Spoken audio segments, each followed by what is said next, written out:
मुश्किल शब्द, एक ही शब्द है नैनो, लेकिन बहुत ही मुश्किल समझना कि अणु के प्रदेश नहीं।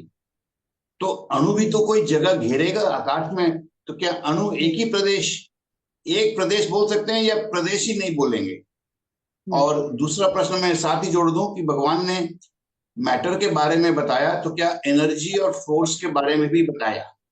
ये मेरी जिज्ञासा। धन्यवाद। आपका प्रश्न है कि जब अणु है उसका कोई प्रदेश नहीं है तो वो एक ही प्रदेश को घेरता है या और भी दूसरे प्रदेश को? नहीं, वो एक ही प्रदेश पर मौजूद है। और फर्क क्या है दोनों में कि प्रदेश उसको कहा गया जो अपने द्रव्य रचना से, अपने स्कंध से कभी अलग नहीं हो सकता। और परमाणु उसको कहा गया जो है तो अंतिम अविभाज्य अंश, लेकिन वो पर स्कंद रचना से अलग अपना अस्तित्व रखता है। क्योंकि पुद्गल जो है वो स्कंद रूप भी है, देश रूप भी है, प्रदेश रूप भी है और परमाणु रूप भी है। पुद्गल को चार स्थितियों से समझाया गया है। पुद्गल देश रूप भी है, फिर स्कंद रूप है। स्कंद रूप है कॉम्बिनेशन ऑफ मॉलिक्यूल्स या कॉम्बिनेशन ऑफ एटम्स हम कह सकते हैं। फिर स्कंद का अपन देश एक हिस्सा कर सकते हैं, तो उस देश का एक प्रदेश और हिस्सा कर सकते हैं, अंतिम हिस्सा। लेकिन उसका और एक अंतिम हिस्सा है परमाणु, क्योंकि प्रदेश तो उसके साथ जुड़ा हुआ है, परमाणु वो है जो उससे अलग है, जो उसको अलग अपना एक स्वतंत्र मौजूदगी रखता है। परमाणु अपने अलग से सत्ता रखता है, इसीलिए इसको परमाणु शब्द दिया गया है। लेकिन परमाणु का कोई आगे स्थितियां नहीं हो सकती क्योंकि उसको प्रदेश नहीं है। वो अंतिम अविभाज्य अंश है और वो आकाश के एक ही प्रदेश पर रहता है। वो दो प्रदेश घेर नहीं सकता है। संख्यात असंख्यात जो पुद्गल की संरचनाएं हैं वो तो आकाश के संख्यात प्रदेश घेर सकती है, पर चूंकि लोका का संख्यात प्रदेशी ही है, इसलिए असंख्यात प्रदेशी पुद्गल हो या अनंत प्रदेशी पुद्गल हो, वो भी आकाश के संख्यात प्रदेशों में ही समा जाएंगे। उनके लिए अनंत प्रदेश नहीं मिलने वाले हैं। वो लोक की संख्यात लोकाकाश जो असंख्यात प्रदेशी है, उसी में अनंत प्रदेशी पुद्गल भी समा जाएंगे।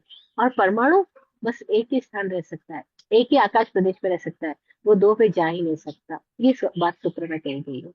अब आप कह रहे हो कि जब भगवान ने मैटर की बात करी तब भी मैटर शब्द नहीं दिया था, देखना मैटर शब्द बाद में आया। ऐसी एनर्जी शब्द भी बाद में आया। उन्होंने एनर्जी को एनर्जी रूप में नहीं कहा, उन्होंने एनर्जी को प्राण के रूप में समझाया था हमको।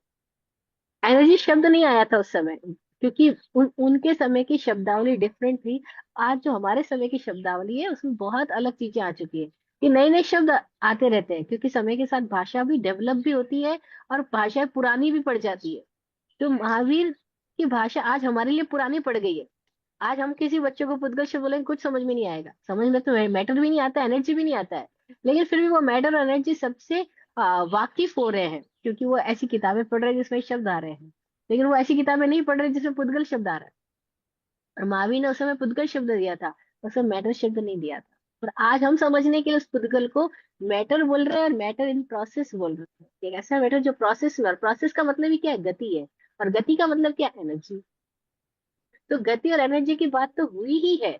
ऐसा कैसे हो सकता है कि कोई वैज्ञानिक तरीके से अपनी अभिव्यक्ति करे और वो इन डायमेंशंस को ना एक्सप्रेस करे? वो इन डायमेंशंस को तो एक्सप्रेस कर ही रहा है, लेकिन उस समय में दिए जाने वाली शब्दावली डिफरेंट है, आज हमारी शब्दावली डिफरेंट।